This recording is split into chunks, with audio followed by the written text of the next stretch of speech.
Gracias.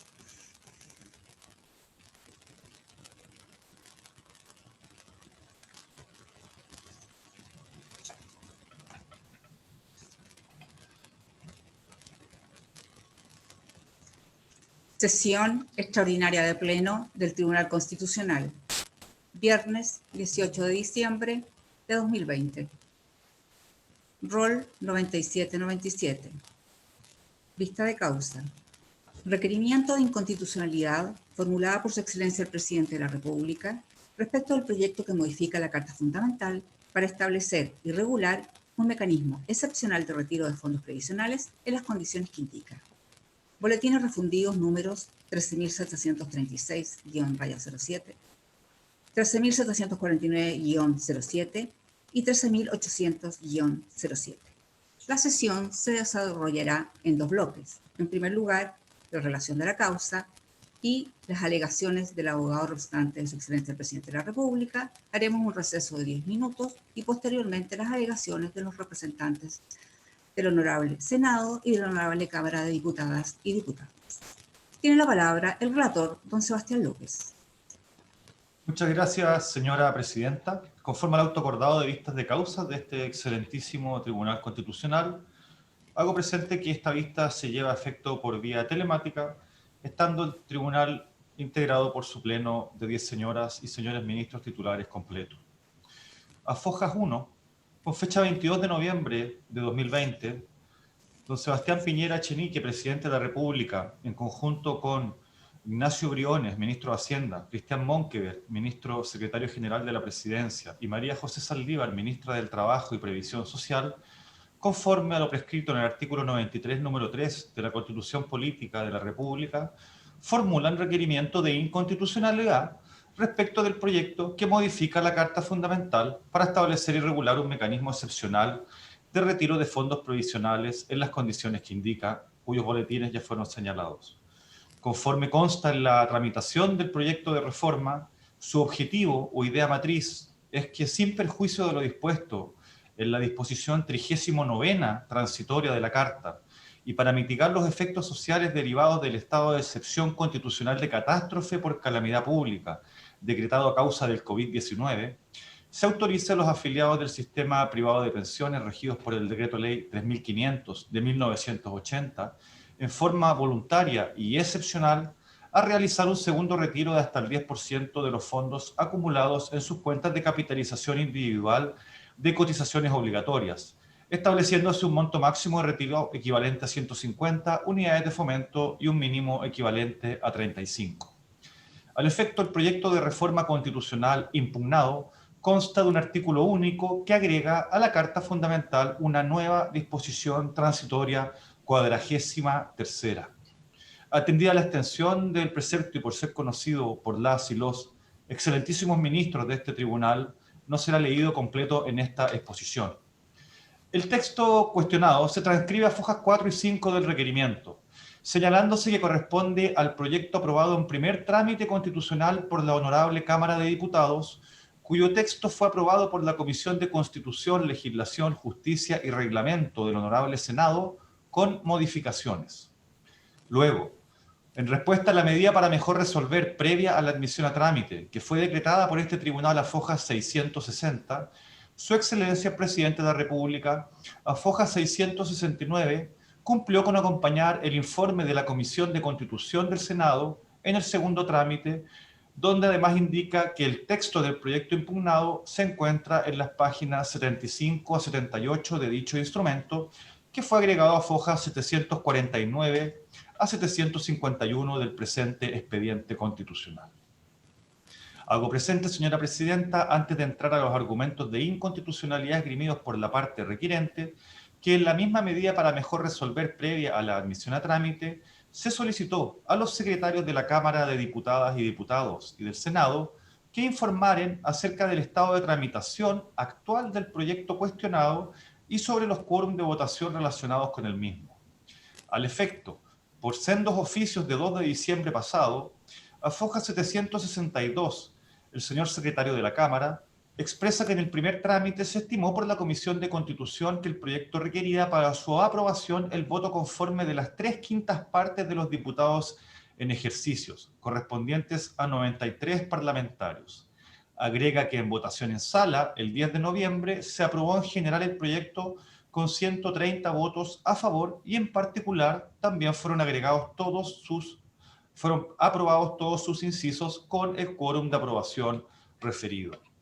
Y a foja 759, el secretario del Senado manifiesta que en el segundo trámite, la Comisión de Constitución asimismo determinó que el proyecto requería para su aprobación el voto conforme de las 3/5 partes de los senadores en ejercicio, correspondientes a 26 parlamentarios. Se añade que el 1 de diciembre la iniciativa fue rechazada por el Senado en el segundo trámite al alcanzarse solo 23 votos a favor. Finalmente se consigna por ambos secretarios que, atendido el rechazo del Senado y conforme al artículo 70 constitucional, procede la formación de comisión mixta. Hago presente que al día de hoy no se han allegado al expediente más avances sobre la sustanciación del proyecto, constando, eso sí, en las páginas web del Congreso Nacional que ambas cámaras ya acordaron la designación de los integrantes de la comisión mixta que debe constituirse. A continuación, entrando a las infracciones constitucionales denunciadas por Su Excelencia el Presidente, estas se dividen en 3 capítulos, a saber, primero, infracción al artículo 127 de la Constitución en la tramitación de la reforma de las disposiciones transitorias. Se afirma que el proyecto impugnado ha sido y está siendo tramitado y aprobado infringiendo las normas del y el capítulo 15 de la Carta, en particular el artículo 127, toda vez que se incorpora o aprueba mediante una disposición transitoria una reforma implícita a la Carta Fundamental, que no respeta el procedimiento, las formas ni los quórum que la Carta exige para reformar sus capítulos y sus normas.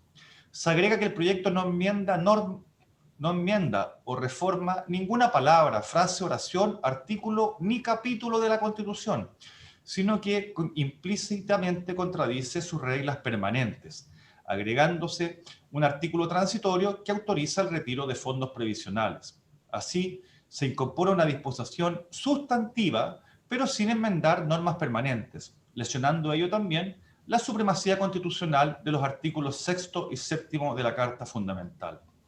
Añade que se violenta el sentido mismo de la Constitución conforme al cual se promulgan reglas generales y permanentes que imperan a todos los ciudadanos y autoridades, al pretenderse fijar reglas de seguridad social selectivas vía disposición transitoria y que además vulneran la normativa permanente, como opera respecto del artículo 19, número 18 y respecto de la iniciativa exclusiva del Presidente de la República. De este modo, de aprobarse una reforma como la propuesta, se constataría la existencia de 2 constituciones paralelas con normativas contradictorias. Una permanente y general, que crea objetivamente un sistema de seguridad social que contempla un derecho fundamental y una legislación que dota de contenido esencial al sistema, prescribiendo cotizaciones obligatorias afectas constitucionalmente a dicho fin. Y otra, comillas, constitución paralela, que establece reglas contradictorias a las del texto permanente, transformando las cotizaciones previsionales en un depósito de sus titulares que aquellos pueden libremente retirar de sus cuentas individuales.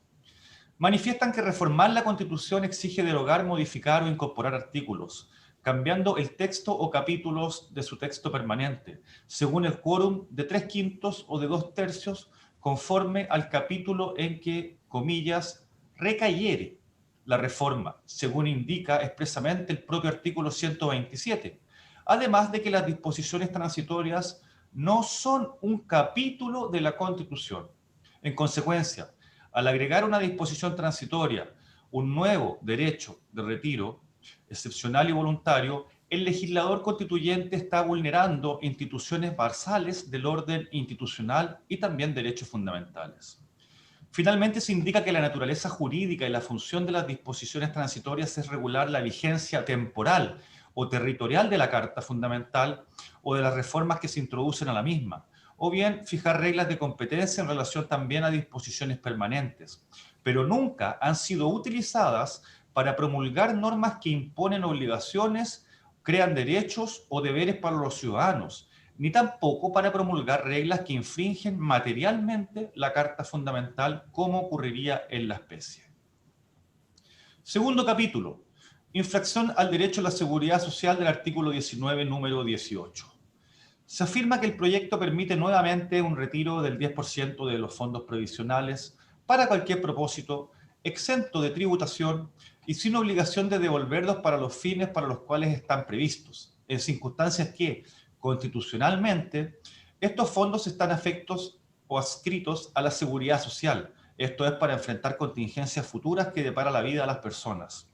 Se vulnera igualmente el artículo 19, número 18, en tanto prescribe que la acción del Estado está dirigida a garantizar el acceso de todos los habitantes al goce de prestaciones básicas uniformes, y además el mandato de que es el legislador de quórum calificado el que debe regular el ejercicio del derecho a la seguridad social, ampliándose ahora inconstitucionalmente el destino de la cotización obligatoria y sin proveer alternativas ni soluciones. Adicionalmente, se afirma que el proyecto debió y debe votarse con independencia del resultado final que se obtenga en la votación, acorde al quórum establecido para modificar el artículo 19, número 18. Esto es, por los 2/3 de los diputados y senadores en ejercicio, y no por los 3/5 como fue votado en primer y segundo trámite, toda vez que el proyecto incide en el capítulo 3 de la Constitución y así lo ordena también el propio artículo 127.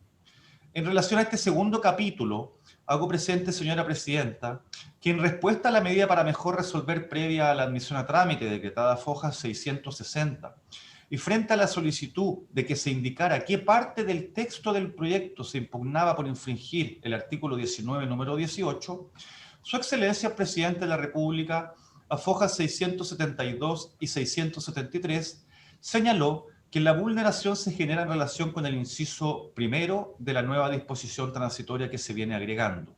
Además, también alcanza al inciso final y con todo, se señala que la inconstitucionalidad no permite salvar ninguno de los incisos de la disposición transitoria, ya que la totalidad de esta norma infringe el artículo 19, número 18. Tercer capítulo. Infracción del Estatuto de la Iniciativa Exclusiva del Presidente de la República. Artículo 65, inciso tercero e inciso cuarto, números 1 y 6 de la Constitución. Indica la parte requirente que vía disposición transitoria se vulneran las reglas constitucionales previstas en resguardo de la jerarquía normativa de la Carta Fundamental, en particular las que fijan las atribuciones, facultades y competencias que el régimen presidencial concibe como atribuciones exclusivas del Presidente de la República. A través de una disposición transitoria no puede pasarse por alto el sistema de normas que la Constitución actual contempla en esta materia sin reformarla expresa y literalmente. Así, el legislador constituyente derivado estaría burlando las reglas permanentes de la Carta y todo el sistema de pesos y contrapesos que la misma dispone, creando reglas de iniciativa legislativa parlamentaria, donde la Constitución reserva dicha iniciativa al presidente. Y en circunstancias que las normas constitucionales sobre iniciativa exclusiva constituyen limitaciones al proceso de formación de la ley y constituyen también prohibiciones constitucionales para los parlamentarios. En concreto, en este capítulo se denuncian 3 subinfracciones. Primero, la disposición transitoria vulnera el 65, inciso tercero, en tanto corresponde al presidente la iniciativa exclusiva de los proyectos de ley que tengan relación con la administración financiera o presupuestaria del Estado o que irroguen gasto fiscal. Segundo, vulnera el artículo 65, inciso cuarto, número 1, al pretenderse reemplazar la facultad exclusiva del presidente de la República para establecer por ley, en este caso, una exención tributaria, pues se dispone que el retiro de fondos estará exento del pago de impuestos.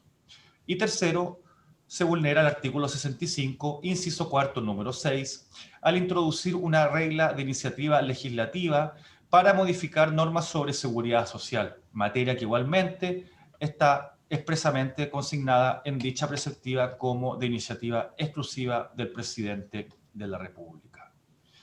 En cuanto a las reservas de constitucionalidad durante la tramitación del proyecto de reforma constitucional y que son exigidas para ejercer la facultad del artículo 93, número 3 constitucional, Estas están referidas a fojas 29 y 30 y 32 a 35 del libelo, constando reservas efectuadas por el ministro secretario general de la Presidencia, señor Cristian Monkeberg, y por el subsecretario general de la Presidencia, señor Juan José Osa, tanto en las comisiones de Constitución de la Cámara como del Senado, en primer y segundo trámite constitucional. Constan asimismo en los informes de las comisiones que fueron acompañados y agregados a fojas 373, 377, 399 a 401 y 745 a 747 del presente expediente constitucional. Concluye Su Excelencia el Presidente de la República, foja 120, solicitando a esta excelentísima magistratura que acoja en definitiva el presente requerimiento de inconstitucionalidad, declarando que el proyecto de reforma constitucional referido es contrario a los artículos 6º, 7º, 19, número 18 y 65, incisos 3 y 4, número 1 y 6, todos en relación con el artículo 127 de la Constitución Política de la República. Por presentación de 24 de noviembre, a fojas 513, doña Adriana Muñoz de Álvora, como presidenta y en representación del Honorable Senado de la República, se hizo parte en estos autos constitucionales. Por resoluciones del Pleno de este excelentísimo tribunal, de 10 de diciembre, a fojas 891 se acogió a tramitación el requerimiento. A fojas 912 se declaró admisible y conforme a la preceptiva de la Ley Orgánica Constitucional que nos rige, se ordenó ponerlo en conocimiento del Senado y de la Cámara para que en su calidad de órganos constitucionales interesados formularan observaciones y presentaran antecedentes. Y a fojas 920 se autorizó que quienes sin ser parte como órganos constitucionales legitimados ni interesados y manifestaran interés en este asunto jurídico constitucional pudieran acompañar informes escritos con sus observaciones, ordenándose abrir cuadernos separados al efecto. Y también se convocó a audiencia pública para oír a quienes lo solicitaren debidamente. Aquella se verificó el día miércoles 16 de diciembre recién pasado, siendo oídas 9 exposiciones públicas, cuyo video ya se encuentra disponible en la página web institucional. Por presentación de 15 de diciembre de 2020 a fojas 1001, don Diego Paulsen Kier, como presidente y en representación de la Honorable Cámara de Diputadas y Diputados de Chile, se hizo parte también en estos autos. En cuanto a las observaciones de los órganos constitucionales interesados, fueron evacuadas presentaciones por el Senado y por la Cámara, instando a ambas corporaciones por el rechazo del requerimiento impetrado. Observaciones del Honorable Senado de la República.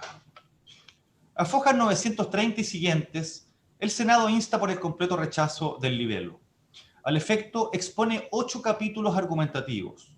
Para efectos de orden, en primer término se hará alusión en esta relación a los capítulos del escrito que rolan de fojas 963 a 999 y que precisamente se hace cargo de refutar los 3 capítulos de inconstitucionalidad expuestos por Su Excelencia el Presidente de la República. Veamos.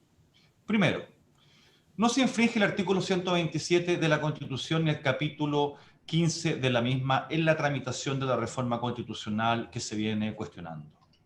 Lo anterior, toda vez que el requerimiento se funda en una doctrina y definiciones ad hoc sobre la naturaleza jurídica y el sentido y alcance de las disposiciones transitorias, que no son coherentes ni ciertas en la tradición constitucional chilena.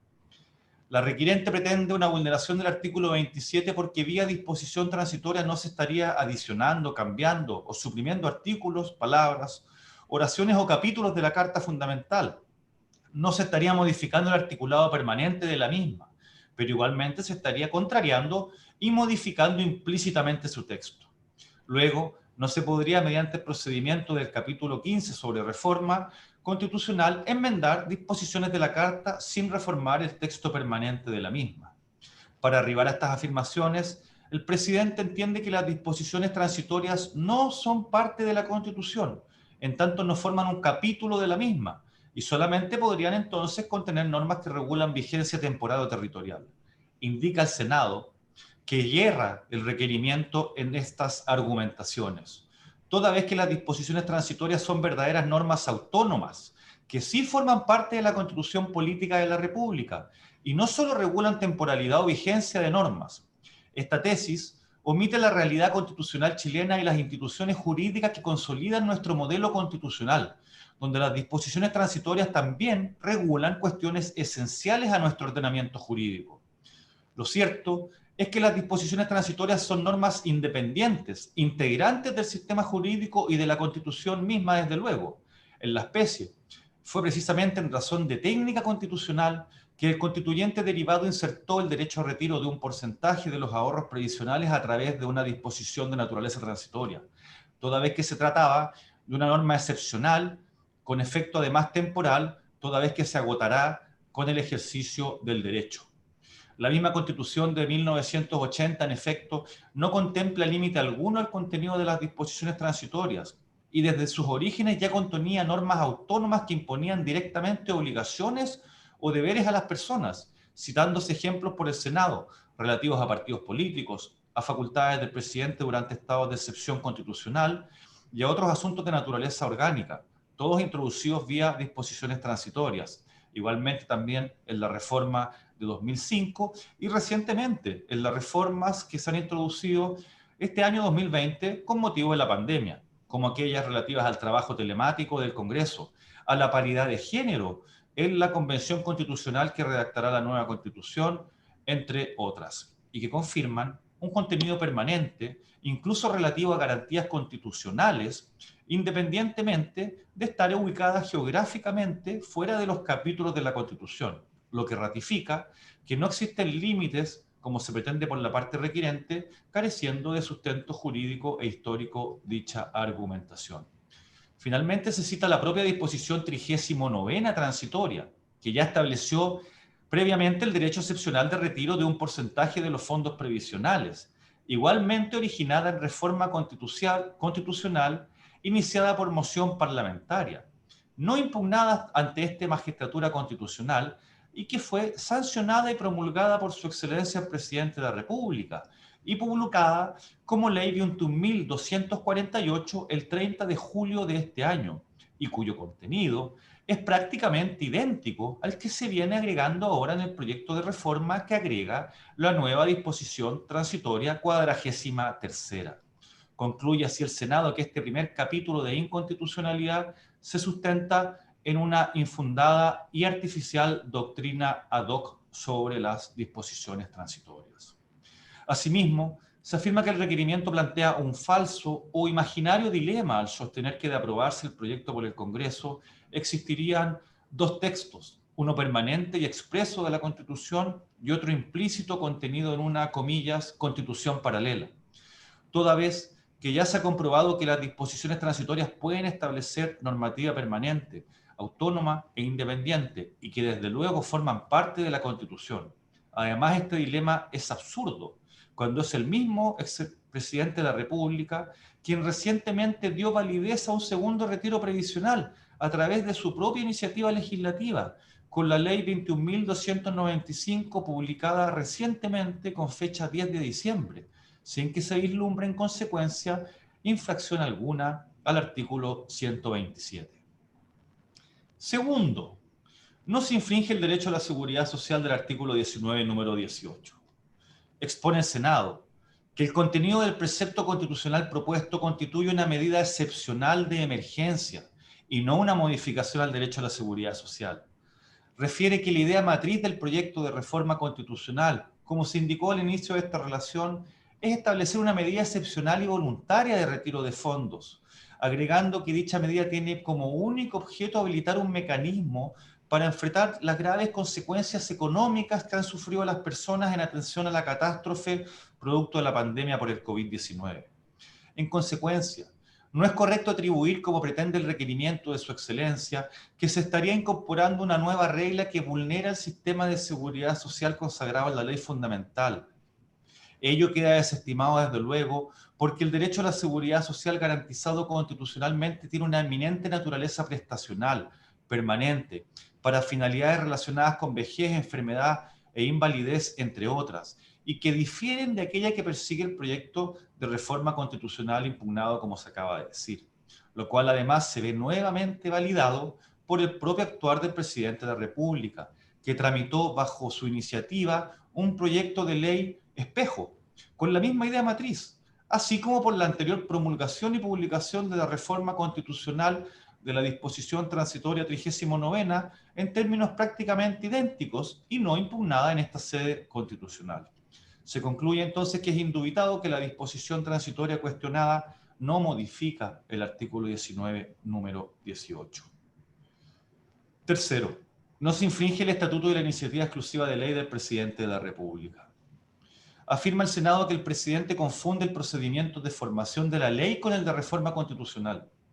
La iniciativa exclusiva legislativa del presidente dice relación con la regulación del proceso de formación de la ley, pero en las veces nos encontramos frente a un proceso de reforma constitucional que se rige conforme a la propia perspectiva de la Carta por un procedimiento particular y especial dispuesto en su capítulo 15 y en particular en sus artículos 127 a 129, aplicándose solo supletoriamente algunas reglas comunes con el proceso de formación de la ley. Así, el artículo 127 preceptúa que los proyectos de reforma a la Constitución pueden ser iniciados por mensaje del presidente o por moción parlamentaria, con las limitaciones señaladas en el inciso primero del artículo 65, que se refiere al número de parlamentarios firmantes en caso de moción, pero sin hacerse referencia alguna a la iniciativa exclusiva del presidente que se contiene en los incisos tercero y cuarto del artículo 65. Luego, el mismo artículo 127, en su inciso segundo, consigna los quórum de aprobación en cada Cámara de 3/5 o 2/3, según sea el caso. Y finalmente, el inciso tercero del artículo 127, que fue agregado en la reforma constitucional de 2005, añade que, comillas, en lo no previsto serán aplicables las normas sobre formación de la ley. En la historia de este inciso agregado, queda claro que lo que se buscó fue salvar un vacío en el caso de divergencias entre ambas cámaras, para que se aplicara en ese caso la conformación de una comisión mixta. En consecuencia, el propio texto constitucional y la doctrina uniforme ha entendido que la iniciativa exclusiva en materia de formación de la ley no es aplicable a los proyectos de reforma constitucional. Además, ello se concluye tanto por el principio de especialidad de la reforma constitucionalidad, por la excepcionalidad de la iniciativa exclusiva y porque naturalmente el procedimiento de reforma constitucional regula el ejercicio del poder constituyente derivado y no el ejercicio de la función legislativa. Finalmente, el Senado afirma que de acogerse la tesitura del requerimiento en orden a la aplicación de la iniciativa exclusiva de ley al ejercicio del poder constituyente derivado, se terminaría prácticamente confiriendo este poder constituyente derivado exclusivamente al presidente de la República, algo que sería inédito en esta historia republicana.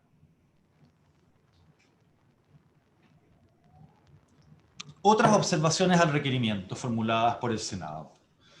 De fojas 938 a 962 se agregan otras argumentaciones de mérito y de fondo para el rechazo del requerimiento. Se reitera la idea de la alegación de que una constitución paralela o la reforma implícita omiten la situación fáctica que motiva el proyecto de reforma constitucional discutido, que es totalmente excepcional en el contexto de una pandemia mundial que nos aqueja y que ha determinado que los tres poderes del Estado han debido adoptar medidas excepcionales, incluyendo la ley de reforma constitucional que permitió el primer retiro excepcional de fondos provisionales, generándose ahora una inestabilidad y afectándose por el requerimiento la seguridad jurídica con un, comillas, requerimiento espejo o, comillas, requerimiento reenvío, que en realidad perseguiría la declaración de inconstitucionalidad del primer retiro del 10% regulado en la disposición 39ª transitoria y no objetada en su oportunidad. Ello, agregan, podría generar perjuicios patrimoniales al Estado que podría ser demandado por las administradoras de fondos de pensiones con motivo de perjuicios sufridos en la realización del primer retiro de fondos previsionales. Finalmente, se dan dos argumentaciones para el rechazo. Primero, que el requerimiento ha perdido oportunidad.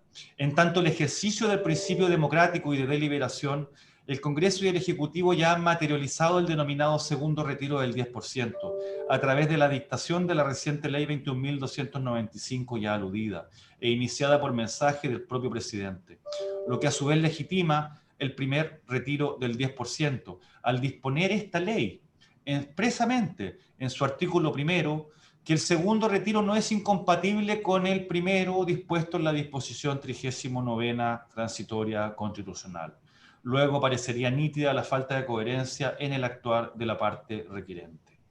Además, el requerimiento ha perdido oportunidad, toda vez que, como se refirió también en esta relación, al aludir a las medidas para mejor resolver decretadas por este excelentísimo tribunal, en segundo trámite, el Senado rechazó en su totalidad el texto de reforma aprobado en primer trámite por la Cámara, lo que determinó que conforme al artículo 70 constitucional corresponde la formación de una comisión mixta que proponga la forma de resolver las divergencias entre ambas cámaras. Esta comisión mixta aún no se ha constituido ni ha fijado texto alguno. En consecuencia, indica el Senado, en el estado de tramitación actual en el Congreso Nacional no existiría actualmente un texto del proyecto a cuestionar. Y en segundo lugar, se señala que el requerimiento pretende el ejercicio de una competencia meramente consultiva o abstracta por parte de este tribunal, lo que se encuentra al margen de las competencias que prescribe el artículo 93, número 3 de la Carta Fundamental. Observaciones de la Honorable Cámara de Diputadas y Diputados. A fojas 1001 y siguientes, la Honorable Cámara solicita igualmente que se rechace el requerimiento de inconstitucionalidad.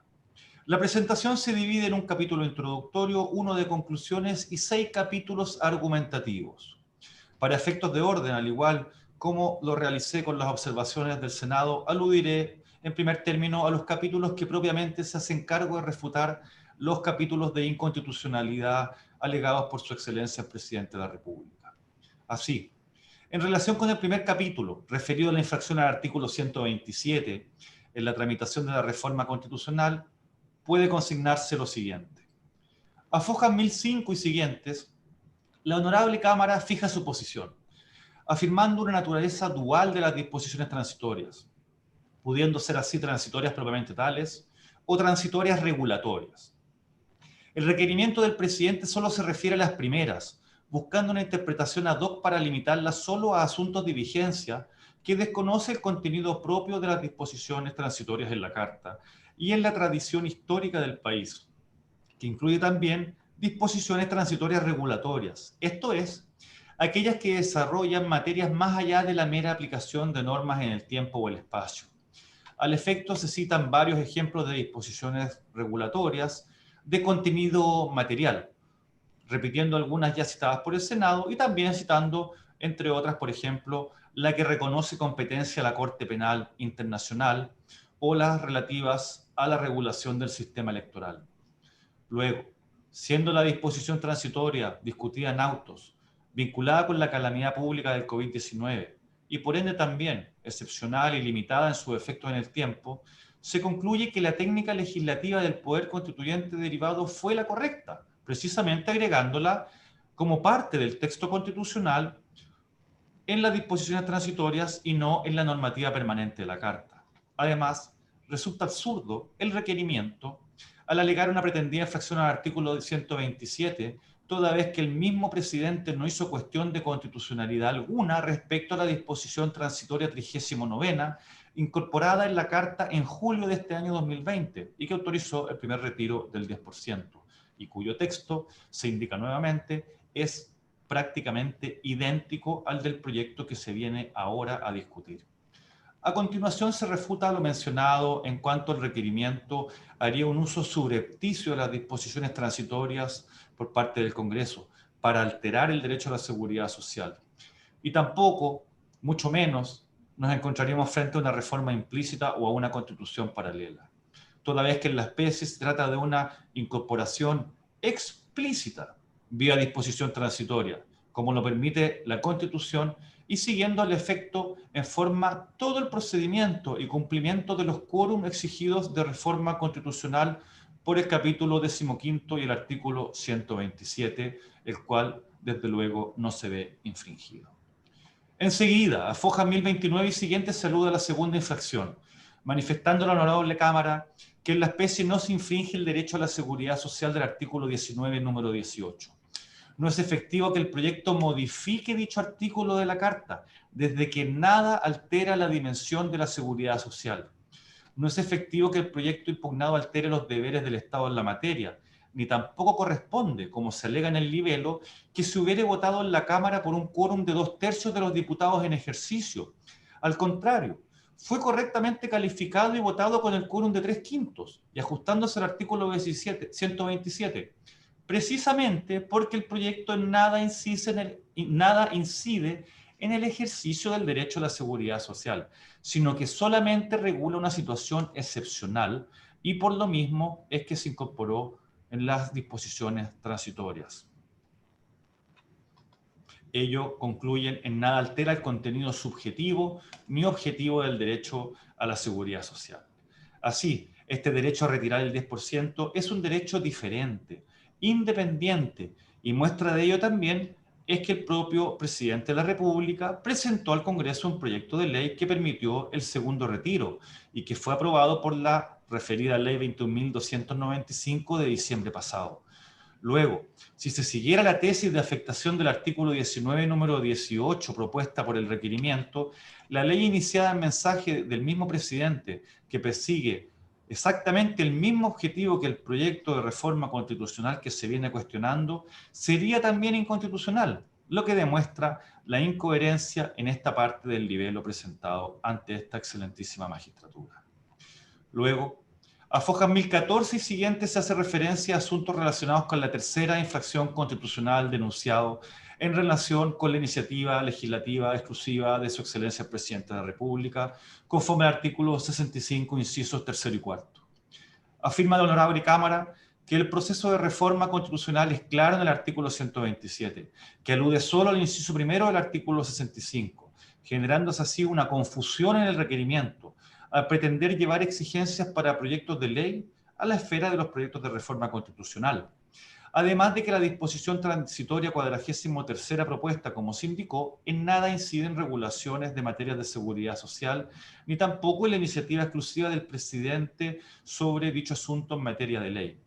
Así, de Fojas 85 a 108, el requerimiento intenta subvertir la Carta Fundamental, pretendiendo vincular los incisos 3 y 4 del artículo 65 con el artículo 127 que regula el procedimiento de reforma constitucional, confundiendo la esfera legal con la preceptiva sobre reforma constitucional. Otras observaciones al requerimiento formuladas por la honorable Cámara. A Fojas 1034 y siguientes se alude al control de constitucionalidad de los proyectos de reforma constitucional, manifestándose que la atribución que al efecto confiere a este excelentísimo Tribunal Constitucional el artículo 93, número 3 de la Ley Fundamental, estimada como un control amplio y tanto material como formal por parte de la requirente, en realidad, y aludiéndose por la Cámara a las experiencias de derecho comparado, debiese limitarse solo a un control formal. Se funda también esta tesis en la no afectación de la deliberación propia de una democracia y en el peligro que supondría para la democracia la asunción por parte del intérprete constitucional de atribuciones que le corresponden solo al poder constituyente. Agrega la honorable Cámara que hasta ahora la jurisprudencia de este excelentísimo Tribunal Constitucional se ha circunscrito a evaluar aspectos procedimentales en las reformas constitucionales sometidas a su control. Con todo, la Constitución no hace distingos en su texto y se afirma que el asunto tampoco ha sido aún zanjado a nivel doctrinal en nuestro país, existiendo doctrina tanto en sentido amplio como restrictivo. Concluyo señalando que traídos los autos en relación y agregada la causa para su vista en esta sesión de pleno, se han anunciado en forma para alegar los abogados representantes de las tres partes concernidas. Es todo, señora presidenta. Muchas gracias. Por su excelencia el presidente de la República, y hasta por 30 minutos, tiene la palabra don Gastón Gómez Bernales.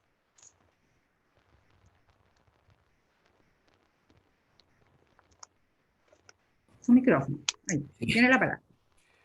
Gracias, excelentísima señora presidenta, excelentísimos señores ministros, Alego en representación del presidente de la República, solicitando por las consideraciones que voy a exponer, que el requerimiento sea acogido en toda su magnitud y el precepto legal que la reforma constitucional, que en este caso estamos cuestionando, sea declarada nula y privada de todos sus efectos, digamos, ¿no? Haya un pronunciamiento entonces expreso de inconstitucionalidad de parte del tribunal, ¿no? Tal vez lo primero que yo deba plantear aquí es una cuestión de fondo fundamental, que trasunta todo este debate en el que están empeñados el presidente y las cámaras. A nuestro juicio, hay momentos en la vida que la historia pasa por delante de nuestras existencias, de nuestra vida, de nuestros escritorios, de nuestros deberes jurídicos y sociales. En esos momentos, en ocasiones incluso, debemos decidir cuestiones que van a ser fundamentales para el futuro de un país y de su existencia o del sistema político o del sistema constitucional en que estamos insertos. En ocasiones incluso, no lo advertimos bien, pero esas decisiones producirán un efecto benéfico en un sentido futuro y no advertimos en ese momento toda su trascendencia jurídica o constitucional. Pero esas decisiones van a configurar el futuro desde este instante. Estamos persuadidos que este es el caso específico de este proyecto de reforma constitucional que estamos cuestionando. Qué paradoja lo que acontece, excelentísimos señores, entre dos grandes tribunales constitucionales de la historia política de nuestro país, en momentos muy precisos. En primer lugar, digamos, lo que aconteció con el Tribunal Constitucional en 1973, que debió resolver sobre la constitucionalidad del proyecto de 3 áreas de la economía. En esa ocasión, en el rol 1573, el Tribunal Constitucional se declaró incompetente por una cuestión formal. Se declaró incompetente porque la expresión ley incluía las controversias que se suscitaran durante la tramitación de la ley, pero no de la reforma constitucional. El efecto, ¿no es cierto?, esa decisión, digamos, adoptada por ese tribunal, tal vez si hubiera sido distinta, habría permitido una luz de esperanza o una luz que pudiera haber encauzado el proceso político y social en que el país estaba envuelto en esos años. Unos meses después, ese Tribunal Constitucional fue disuelto y, como dijo el profesor Barros en un artículo sobre hermenéutica constitucional, que es muy conocido y relevante, nadie derramó una lágrima con su disolución. En cambio, paradojalmente ahora, el Tribunal Constitucional de 1985 se vio convocado a resolver una cuestión de trascendental importancia, que a lo mejor en ese minuto no se veía en todas sus luces. Fue llamado a resolver, ¿no es cierto?, en el rol 33, fue llamado a resolver sobre si era constitucional o no la ley orgánica que regulaba el Tribunal Calificador de Elecciones y que determinaba que ese tribunal entraría en vigencia, como decía la ley, al momento de la primera elección general de diputados y senadores y ejercicios, la que se acontecería solo si se rechazaba el nombre propuesto por la Junta de Gobierno en el plebiscito. Ese tribunal, curiosamente, allí tan vilipendiado en todo sentido, adoptó una decisión histórica que cambió el curso de la historia de nuestro país. En ese caso, el Tribunal Constitucional lo que hizo fue anular algunas disposiciones de esa ley y prever que el Tribunal Calificador de Elecciones debía entrar en vigencia al momento en que operara el plebiscito. Y para eso hizo preeminencia sobre o respecto de la ley, una norma orgánica, una norma transitoria de la Constitución en relación a las normas permanentes de ella. Y le dio preferencia, por cierto, al principio democrático, al sistema electoral público y al artículo del Tribunal Calificador de Elecciones y sus funciones importantes en el sistema político. El Tribunal Constitucional entonces encauzó el proceso político de una manera notable. El año 2005 fue tal el prestigio de ese tribunal que se le introdujeron reformas para fortalecerlo e incluso se le atribuyeron nuevas atribuciones para garantizar mejor la supremacía constitucional y los derechos fundamentales. Entonces, vaya paradoja. Dos tribunales constitucionales en momentos completamente distintos, uno en un periodo democrático, otro en un periodo autoritario, adoptaron decisiones decisivas, en un caso paradojal y en el otro para fortalecer nuestro sistema constitucional. Hoy día, excelentísimos señores, ustedes están en esa posición. Ustedes hoy día deben decidir una cuestión que va a tener enorme trascendencia para todo el sistema político y constitucional chileno por los próximos años. Esa es la clave de lo que aquí se está discutiendo. Ustedes van a tener que resolver hoy día a través de este expediente, indirectamente, por cierto, pero las razones pesarán sobre todo ese proceso, tendrán que resolver sobre si el proceso constituyente que se va a iniciar en abril puede o debe realizarse respetándose el epígrafe segundo del capítulo 15 de la Constitución, que prevé, ¿no es cierto?, un procedimiento y unos quórum que todos conocemos. En segundo lugar, van a tener que decidir si esta manera de legislar, reformar la Constitución en la que estamos envueltos y que estamos discutiendo aquí, ¿no?, va a continuar o va a perseverar, digamos, como dijo Balmaceda. ¿Perseverará?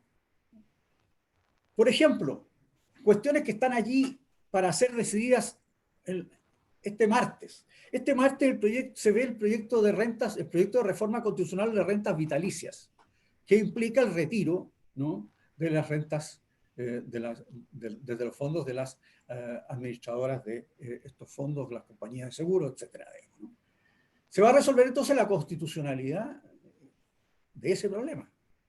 En segundo lugar, se va a resolver si los impuestos previstos por normas transitorias pueden, ¿no es cierto?, instaurarse de la misma manera. Se va a responder sobre la suspensión de las patentes por reforma constitucional. O se va a resolver sobre el proyecto de retiro 3 que la diputada Pamela Giles acaba de presentar en la Cámara en el día de ayer o anteayer, con igual propósito, digamos, ¿no? Eso es entonces lo que debe resolver. Deberán resolver también implícitamente, o sea, si es posible que mediante una ley de reforma constitucional aprobada por 3/5 se varíen las funciones de los órganos de control de nuestro país, de la Corte Suprema o sencillamente de este Tribunal Constitucional, atribuyéndole nuevos ministros, atribuyéndole nuevas facultades. Ustedes dirán, puede ser una exageración, digamos. Es que no lo es, digamos. Si ustedes revisan el informe de la Cámara de Diputados, verán que en el informe de la Cámara de Diputados se señala que cuando se transmitió la reforma del año 2005, la única reforma a esa que se votó por 3/5 fue la integración del Tribunal Constitucional que se estaba reformando por esa reforma. Entonces, ¿qué es más importante que esto? Estamos resolviendo no solo, excelentísimos señores, la cuestión del retiro del 10%.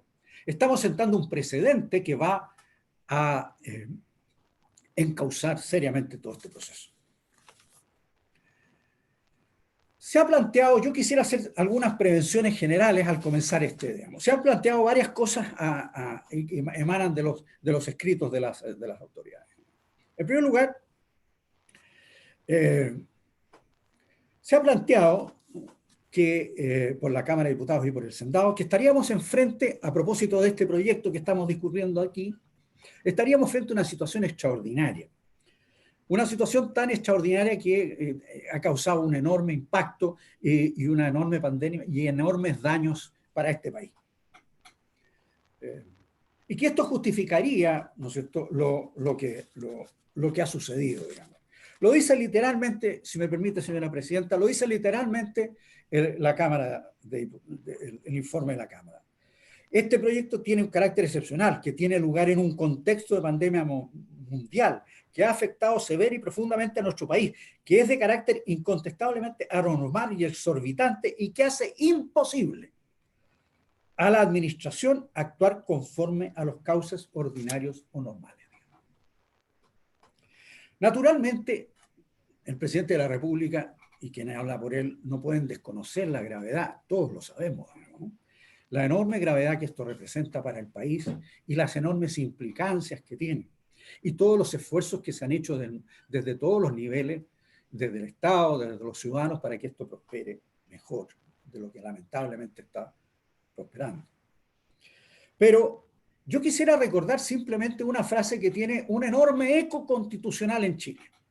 Una norma que ha estado desde los momentos fundacionales de nuestra República porque está en la lógica misma de lo que nosotros somos como Estado y como país. El artículo 7º, inciso 2, que dice ninguna magistratura ni grupo de personas, ninguna persona ni grupo de personas puede atribuirse otra autoridad, ni en circunstancias especiales, otra autoridad o derechos que los que expresamente le han sido conferidos por la Constitución. Es decir, ni siquiera las circunstancias extraordinarias, ¿no es cierto?, permiten atribuir otros derechos y otras facultades, atribuirse absolutamente nada. Los estados de excepción regulan las afectaciones especiales a los derechos en casos específicos, ¿no? Y nada de eso está contemplado aquí, digamos, ¿no? Establece claramente cuándo y cómo se afectan o se limitan los derechos. Y en estados de catástrofe o en estados de esta naturaleza, solo se emiten limitaciones muy específicas a los derechos. Un par de botones de muestra, digamos, ¿no?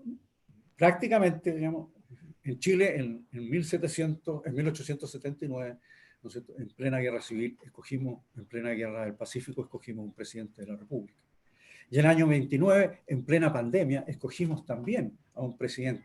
Esa pandemia, ¿no?, significó la muerte de 35.000 chilenos, ¿no?, y chilenas, en un contexto de 3,5 millones de habitantes, digamos, ¿no? De manera que nuestra historia es clara, digamos, no hay circunstancias extraordinarias que nos permitan apartarnos del Estado de Derecho y de la Constitución. No las existen. Porque en el fondo, el sentido es lo mismo que decía Weber, digamos, ¿no? No es, el apego al Estado de Derecho no consiste en la bondad de los fines, digamos, ¿no?, ni en las buenas intenciones. No se trata de fines, sino de actuar conforme a las atribuciones y potestades que se nos otorgan en la Constitución. No es justificación valedera lo que está sucediendo, digamos. En segundo lugar, creo importante señalar que se ha planteado aquí, insistentemente por las dos cámaras, una especie de doctrina de los actos propios. Se ha dicho, este proyecto, este requerimiento no tiene sustento porque en realidad hay dos cosas que son contradictorias con él. El primero es que no, el presidente de la República, mediante la ley 21.295, se permitió un retiro idéntico a este, digamos, ¿no? Y en segundo lugar, porque el presidente tuvo la oportunidad, en el caso de la disposición 39ª, de recurrir y no lo hizo. Entonces estaría inhabilitado, había convalidado. Hay distintas formas de decir exactamente lo mismo, digamos, ¿no? Yo quisiera contestar directamente esto, a pesar de que este tema yo creo que ya fue parte de la admisión a trámite, ¿no?, y de la admisibilidad, y ya han sido resueltas por este tribunal. Pero me parece que es tal la persistencia sobre estos argumentos que es bueno entrar a ellos. En suma, lo que se dice, el presidente no tiene legitimidad para interponer esta. Pero la teoría de los actos propios fue desechada por este propio tribunal, y después voy a explicar por qué, fue desechada por este propio tribunal en un fallo emblemático, ¿no?, y muy importante, ¿no?, que es el rol 1295, relativo a lo llamado, mal llamado, bomberos, digamos. Allí, el Tribunal Constitucional sentó una doctrina muy relevante que a mí me gustaría leer en dos en dos párrafos muy pequeños, digamos. Dijo, sin embargo, a propósito de la doctrina y diciendo que no se aplica a este tipo de procedimientos, dijo, sin embargo, no debe desatenderse la circunstancia de que en un Estado de Derecho, tanto gobernantes como gobernados se encuentran sujetos al ordenamiento jurídico vigente, o sea, el presidente, el Congreso y todos nosotros, digamos, ¿no? Deben respetarse y aplicarse y sujetarse a lo dispuesto en las normas legales que tienen en el territorio de la República y particularmente aquellas contenidas en la Constitución. Y aquí viene lo más relevante. Citando una jurisprudencia que hace suya de la Corte Suprema de los Estados Unidos, dice que sobre este punto cabe tener presente, como lo ha señalado la jurisprudencia norteamericana, es inadmisible que una cantidad de leyes o de violaciones de la Constitución, por muchos que fueren, comporten un poder que no existe o abonen una interpretación injustificada. Una prolongada quiescencia del Congreso o del Poder Ejecutivo, por la cual los derechos de las partes hayan sido determinados y adjudicados, no convierte en constitucional lo que es inconstitucional. Vale decir, digamos, el fondo del problema aquí es una controversia constitucional, como lo señala el artículo 93, número 3. Aquí no se exige la preparación de la acción ni ninguna clase de moralidad especial para la interposición. Pero, ¿por qué esto es así? Uno se intriga inmediatamente, ¿por qué este problema es así? Bueno, es así porque la controversia constitucional es la relevante. Es decir, el procedimiento de control de normas, tanto el 93 número 1 como el 93 número 3, tiene como propósito preservar la supremacía de la Constitución. No tiene por objeto beneficiar a un poder respecto del otro, digamos, ¿no? Digámoslo así, la legitimidad está otorgada a los poderes públicos con el propósito de fortalecer la supremacía, que es el bien público importante y relevante que hay que preservar, no para otra cosa, digamos, ¿no? Entonces, objetivamente, digamos, la controversia constitucional es lo que marca decisivamente. En segundo lugar, se dice la ley 21.295 es exactamente igual, digamos, ¿no? Por consiguiente, habría una pequeña contradicción, digamos, ¿no?, en el planteamiento del presidente.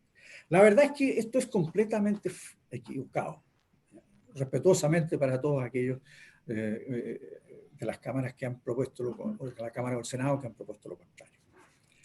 Por lo pronto, cabe señalar que el proyecto de ley en cuestión, o sea, la ley en este caso, 21.295, esta ley no contempla, es decir, lo que hace es prever una nueva causal de seguridad social. Lo que hace es ampliar las causales de seguridad social. Y esto es relevante, porque lo que hace no es excepcionar como lo hace la reforma constitucional. Lo que hace es ampliar. Y al ampliarlo, entonces, fortalece la ley, fortalece la seguridad social y fortalece los derechos sin afectarlos. Pero también es diferente, porque si bien el proyecto salió de otra manera de como el presidente lo presentó, es bueno recalcar que el presidente presentó un proyecto de ley que, entre otras cosas, suponía la devolución de estos fondos, porque tiene la convicción de que estos fondos son para la seguridad social, para las futuras pensiones de los chilenos. En segundo lugar, porque hay tributación, y así quedó determinado. Y por una razón de fondo, digamos, porque al que es consagrado así, al ampliarse las categorías propias, digamos, de la seguridad social a la pandemia, lo que ha acontecido en realidad es que el proyecto de ley le da un carácter alimentario, como ha dicho desde el rol 578, el Tribunal Constitucional, un carácter alimentario de seguridad social a este retiro. Le habría gustado al presidente, naturalmente, que esto previera un procedimiento de devolución. Eso no cabe duda, digamos, ¿no? Pero las circunstancias de la vida nacional son como fueron, son todo. Y por último, es completamente distinto que haya un proyecto de ley que respeta el artículo 127, que respeta las facultades o atribuciones de los poderes públicos y que respeta los derechos fundamentales, a una reforma constitucional que no lo hace, que es un subterfugio respecto del artículo 127 y que indirectamente, como probaremos, afecta los derechos y las piedras angulares del sistema político chileno. De manera que, a nuestro juicio, eso no acontece. ¿Por qué no recurrió el presidente al primer retiro? Es una pregunta compleja. Yo no quisiera ser presidente de la República en las circunstancias dramáticas en las que el país ha pasado en los últimos años y medio. No creo que nadie pueda desconocer. Ser jefe de Estado y jefe de gobierno, es decir, de una parte, aunar aunar a un país y por otro lado tener que gobernarlo e empujar en unas condiciones de crisis como las que hemos vivido y con una cuestión es no menor. Yo no me atrevería a juzgar eso como una desidia, como un desorden, como una inadvertencia, como una omisión. Digamos, ¿no? No lo creo y creo que es bueno destacar el rasgo prudencial que ha tenido en esta conducción y en esta materia. Digamos, ¿no? Cuestiones que hoy día no se reproducen, ¿no es cierto? Se dice luego, por último, este proceso murió. Esta tramitación murió, no hay proceso propiamente tal, digamos, no hay proyecto propiamente tal, digamos, pero todos los antecedentes demuestran exactamente lo contrario. ¿No? El informe de la comisión del Senado demuestra que la comisión mixta fue convocada, que el Senado designó sus integrantes, que están a la espera de la designación de los integrantes de la Cámara de Diputados, y por consiguiente que convocada para los efectos del artículo 70, esta puede decidir. Puede decidir, por ejemplo, cambiarle el guarismo 2 por el guarismo 3 y que se pueda sencillamente tramitar igual que el anterior. Vale decir, ¿no? Me pregunto, ¿para qué se convocó a la comisión mixta si este proyecto no está muerto, digamos, como dicen en sus escritos? ¿Cuál fue el sentido de hacerlo? Digamos? ¿Por qué la presidenta del Senado insiste en que rápidamente se constituya? La respuesta está en el proyecto de escaños reservados que acaba de ser aprobado en comisión mixta, digamos, después de haber sido rechazado en el Senado. Digamos, ¿no? Allí se puede llegar a un acuerdo, ahí se puede avanzar, en fin, se puede estipular o estructurar. De manera que el problema no está resuelto en ningún sentido. Vamos entonces ahora a las cuestiones constitucionales, ¿no? De fondo que nos preocupan y que implican. Dada la excelente relación que ha hecho el relator, no me voy a referir a todos los aspectos, sino que voy a tomar lo medular simplemente para ir a responder, digamos, el fondo de los requerimientos de las cámaras y del Senado. Debo enfatizar, sí, una cuestión previa, digamos, que quiero subrayarla solamente. Digamos, ¿no? Nosotros hemos impugnado por inconstitucional el proyecto de reforma constitucional, que ya hemos aclarado, pero al mismo tiempo hemos señalado en un capítulo de nuestro requerimiento cuáles serían los límites o cuál sería el papel o la función que el Tribunal Constitucional debe desarrollar conforme al artículo 93, número 3. Vale decir, hasta dónde llega el control constitucional de una reforma constitucional. Sobre este punto, ninguna de las dos cámaras dijo nada. Nosotros concebimos entonces que nos conceden el punto, ¿no?, relevante de que la revisión del Tribunal Constitucional en estas materias está absolutamente correcta y dentro del plano, porque hay, como ustedes saben, hay personas que piensan que el Tribunal Constitucional, no se sabe por qué, pero no tendría atribuciones de control de la reforma constitucional. O no se podría introducir en cuestiones de mérito, o no se podría introducir en cuestiones del fondo, sino que solamente de las formas. Así lo han señalado algunos. Pero de esta manera, digamos, el punto queda superado porque en realidad el tribunal queda con amplísimas atribuciones. Nosotros hemos propuesto una teoría mínima, según la cual basta con que el Tribunal Constitucional en este caso revise la constitucionalidad del 127 en relación con los restantes derechos fundamentales afectados y con eso ya es suficiente. Vamos al fondo de las cuestiones constitucionales que se han planteado, ¿no? Le voy a pedir una ampliación de plazo, Presidenta, si no es inconveniente, digamos, ¿no? En su momento. Ah, perdón. Bien. Quedan 5 minutos. No sé. En primer lugar,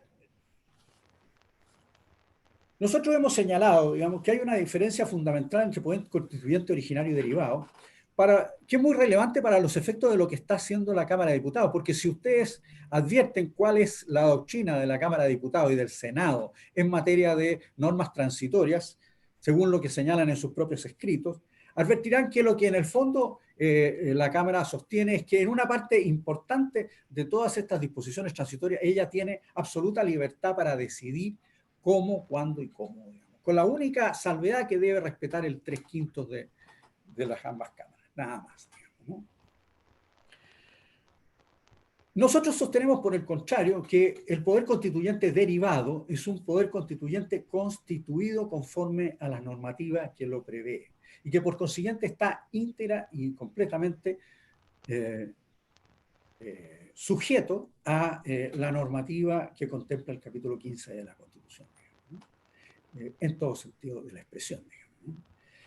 Incluso más, sostenemos que cuando la Constitución ha hecho la revisión, ¿no?, ha hecho la distinción entre reformar y revisar conforme al epígrafe número 1 o al epígrafe número 2, en ambos casos ha establecido limitaciones para el poder constituyente derivado de reforma, para el poder constituyente derivado de revisión. Por consiguiente, esto de que hay libertad para decidir en un Estado de Derecho es absolutamente inaceptable, digamos, ¿no? El poder de reforma constitucional, con toda la autonomía que supone reconocerle a la soberanía popular la necesaria configuración de las instituciones o de los derechos, aún así, aún cuando reconocemos, ahí hay una tensión que nosotros pensamos que, al menos procedimental y desde el punto de vista de algunas de sus categorías centrales, está sometido a restricciones expresas.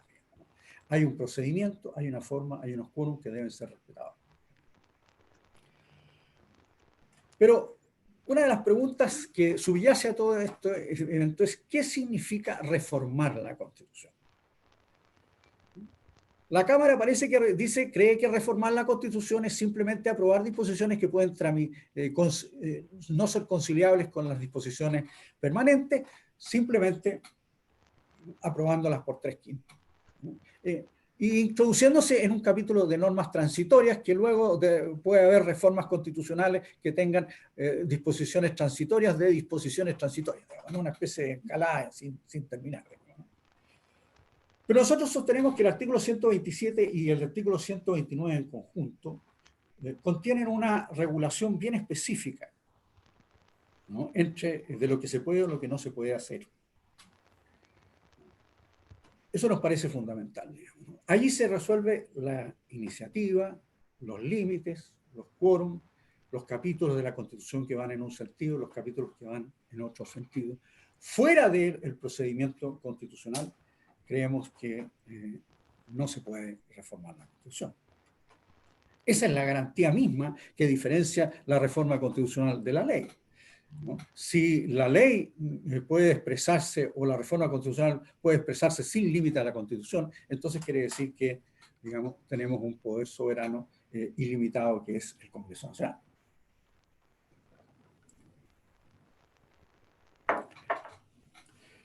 De manera que las reglas que están allí contempladas, en el 127 y en el 109, tienen una naturaleza imperativa y son prohibitivas. Es decir, establecen una estructura de derecho público fundamental para garantizar a todos los sectores la soberanía popular y al mismo tiempo la preservación de los valores constitucionales y del procedimiento que se ha previsto para su reforma. ¿Qué se infiere de todo esto en relación a reformar la Constitución? Bueno, a nuestro juicio, con toda claridad, y a partir de la expresión recayere, y a partir de las expresiones finales del artículo 129, no nos cabe ninguna duda de que toda reforma constitucional debe tratar o debe versar sobre cómo modificar, suprimir o agregar disposiciones constitucionales a la Carta. En eso consiste la reforma constitucional. El artículo 129 es una estructura de cierre. Una vez promulgada y en vigencia, entonces, ¿no es cierto?, se entiende incorporada se entiende que forma parte de la Constitución y se entiende incorporada en esta. Vale decir, ambas estructuras son estructuras de cierre, ¿no?, que evitan la diáspora y que evitan su elusión. El mejor ejemplo de lo que queremos decir viene situado en algunos textos que son por todos los tratadistas constitucionales conocidos. Me refiero básicamente, ¿no?, a lo que aconteció y lo que está previsto en el artículo 79 de la Constitución alemana. Los alemanes saben muy bien la gravedad que tiene esta situación. ¿Por qué? Porque los alemanes vivieron durante la década del 30 la instauración por vía de leyes constitucionales que no reformaban la Constitución, la instauración de una dictadura. Esa dictadura, ¿no es cierto?, fue conocida por todos. Incluso más, como señala el profesor Rivera, ni siquiera reformaron la Constitución, ni siquiera la dejaron sin efecto. Simplemente adoptaron leyes constitucionales. Frente a eso, fíjese usted, frente a lo que aconteció, los alemanes dijeron, eso no lo vamos a admitir, y agregaron el artículo 79.1 que establece que la Constitución debe ser reformada expresamente. Ese artículo ha sido interpretado en muchos casos por los tribunales alemanes, y la respuesta, a nuestro juicio, parece ser que efectivamente eso es así, aunque el constituyente tiene libertad para poner en el capítulo que le corresponda, como nuestro constituyente en el caso del Ministerio Público, donde le corresponda tener colocar las disposiciones. Tanto es así que un jurista que es discutible, que ha sido muy discutido y muy controvertido, Carl Schmitt, señaló con toda seriedad, digamos, que reformar la Constitución consiste, él lo dijo así, y refiriéndose a la Constitución de Weimar, ¿no es cierto? La facultad de reformar la Constitución contiene pues tan solo la facultad de practicar en las prescripciones legal constitucional reformas, adiciones, refundiciones, supresiones, pero manteniendo la Constitución, no la facultad de dar una nueva Constitución, ni tampoco la de reformar, ensanchar o sustituir por otro el propio fundamento de esta competencia de revisión constitucional. Lo he traído a colación aquí porque Carl Schmitt es considerado una persona muy crítica de la Constitución de Weimar, pero su talento y su intelectualidad no le permitió siquiera ir hasta ese extremo, ¿no? Y dijo, mire, toda reforma constitucional es así. Esto ha sido leído así, por ejemplo, por Ignacio de Otto a propósito de la Constitución española, en el mismo sentido, vale decir, lo que corresponde en todo sentido, digamos, es que haya una reforma. ¿Y por qué? Porque la pregunta técnica es ¿por qué?, digamos, ¿no? Y la respuesta es muy simple, es porque la supremacía de la Constitución y la rigidez del texto constitucional presuponen que haya, naturalmente, ¿no?, una supremacía de un texto escrito. En eso descansa esta lógica, digamos, ¿no? Y la idea de la diáspora de las expresiones, la idea de que la Constitución está en las normas transitorias o en las transitorias de las transitorias o que está en otra parte, digamos, como sostiene la Cámara, digamos, ¿no? Resulta una manera de diluir, debilitar tanto la supremacía de la Constitución como la rigidez en la que descansa, ¿no?, su supuesto lógico. Perdón, señor abogado, su tiempo ha terminado. Su tiempo ha terminado. Quisiera preguntarle qué tiempo adicional necesita. ¿Podría darme 10 minutos, señora presidenta? 10 minutos. Gracias. Adelante, tiene la palabra. De manera que, a nuestro juicio, reformar la Constitución está clarísimo en qué consiste, digamos, ¿no? Haya apego. Lo mismo ha sucedido en Colombia a propósito de la teoría de la sustitución. Lo mismo ha sucedido en Uruguay a propósito de las normas transitorias. Lo mismo ha sucedido en Perú. En todos esos sistemas se ha ido corrigiendo el sistema porque en realidad, ¿no es cierto?, el riesgo es muy grande, digamos, ¿no?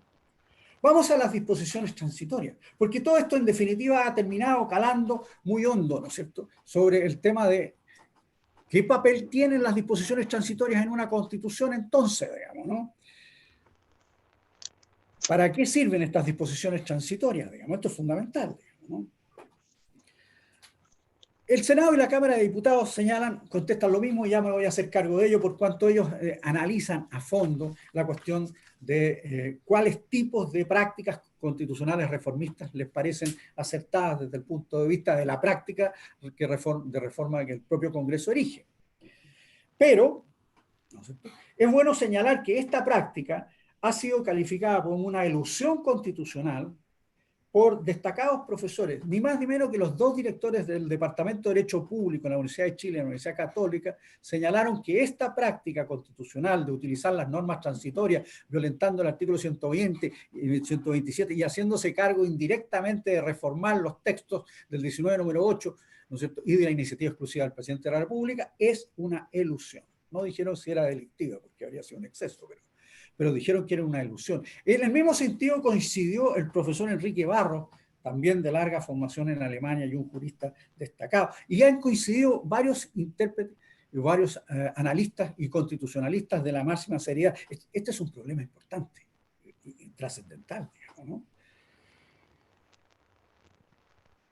Ahora, todas estas voces son voces que nos alarman y nos invocan a la prudencia.